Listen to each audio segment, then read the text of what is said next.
خلفائے راشدین نے جو حکومت و سیادت کر کے دنیا کو دکھایا ہے اس کی مثال کوئی پیش نہیں کر سکتا.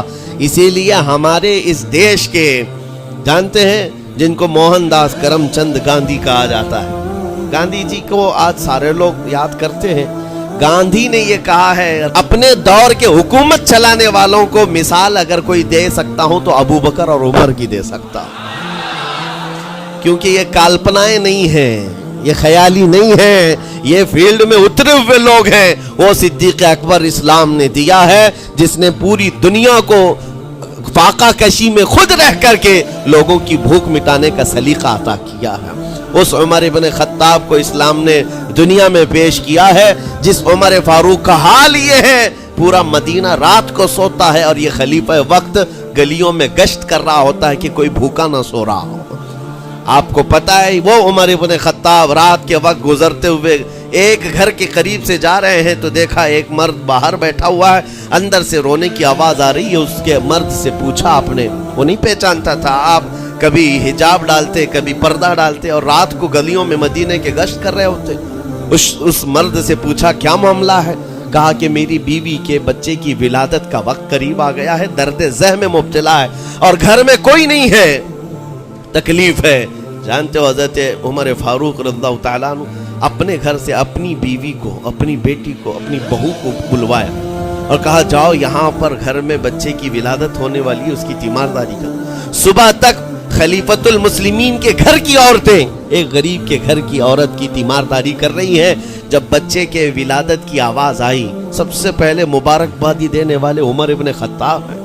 اس سے کہتے بھائی تمہیں مبارک ہو, اللہ نے بیٹا عطا فرمایا. وہ خوش و خرم ہے کہ میرا کوئی رشتہ دار نہیں ہے, اجنبی رات کو آیا ہے اور مجھے مبارکبادی بھی دیا, میرے گھر کے سارے کام کاج بھی اٹھا لیا اور اپنی پیٹھ پر گھر سے بوریا لا کر کے آٹے اور راشن کا اس گھر میں پہنچایا اور کہا خوش و خرم رہو, اللہ نے تمہارے گھر میں برکت دی ہے. صبح اٹھ کر کے وہ لوگوں کو بتا رہا ہے اللہ نے رات کو ایک عجیب فرشتہ بھیجا, میرے گھر میں اکیلی عورت تھی, درد ذہ میں مبتلا تھی, 3 عورتیں بھی آئی اور ایک مرد بھی آیا, رات بھر میرے ساتھ بیٹھا رہا, مجھے کھلایا پلایا بھی, میرے گھر کی تیمارداری بھی کر کے گیا. لوگوں نے کہا جانتے ہو کون تھا وہ؟ عمر ابن خطاب امیر المومنین تھے. دنیا کو یہ سیاست کا سلیقہ دینے والا اسلام کا وہ عظیم سپہ سالار ہے. آج بھی آپ کو میں بتاؤں اٹلی میں اور ڈنمارک میں اور کچھ کنٹریز میں ایک دن منانے کا پرستاؤ پیش کیا جا رہا ہے. یہ نہیں کہہ رہا ہوں ریچرڈ کا یا ریمونڈ کا, کوئی جو بڑے بڑے ان کے سپہ سالار ہیں ان کا ایک دن منایا جائے گا جن کو مطلب کوئی بہت بڑا نوبل پرائز ملا ہو.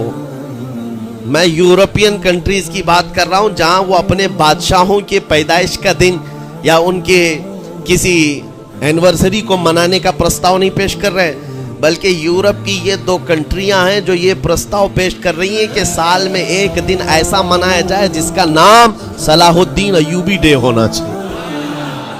یہاں میں نہیں کہہ رہے, دنیا آج بھی اس بات کو تسلیم کرتی ہے صلاح الدین جیسا جرنیل دیکھا نہیں ہے. عزیزان گرامی وقار, یہ چند مثالیں میں آپ کے سامنے رکھا اور اس کے بعد پھر میں تمہیں جھنجھوڑ کر پوچھتا ہوں, اپنے دل پر ہاتھ رکھ کر کے بتاؤ اسلام سے اچھا کوئی راستہ ہے؟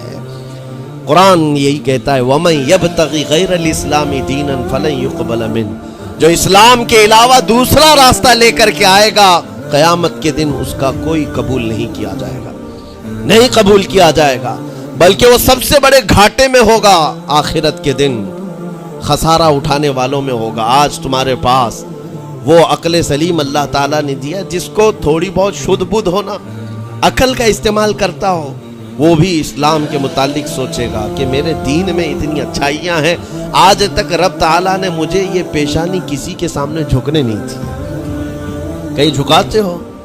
ارے کھانا کھاتے, کھانا تو روزانہ ضروری ہے, اور رزق کے معاملے میں تو لوگ ایسے, دنیا کہتی ہے پیٹ پوجا, ہم پیٹ پوجا نہیں کہتے. کھانے کے لیے بعض لوگ کہتے ہیں نا پہلے پیٹ پوجا ہو جائے, پوجا کا لفظ ہی ہم استعمال نہیں کرتے.